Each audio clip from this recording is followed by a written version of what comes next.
আচ্ছা থামো, 2 টাকা টাকাও দিক না না। খাবার সঙ্গে দাদি খুবই খালো, গাল্লা ফকরায়।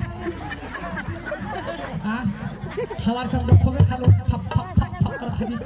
বুড়িয়ারি লোক কত দাঁতলা ভাঙে যাবে, দাদি দাঁতলা ভাঙে তা কাটান ট্যাং করে চাপাচ্ছে। হ্যাঁ, খাবার সঙ্গে তো খুবই খালো, এবার দাম দিবার সঙ্গে তখন কথা করবে চল। হ্যাঁ বাপরে, বুড়িয়ারির লোকটা তো খায় না,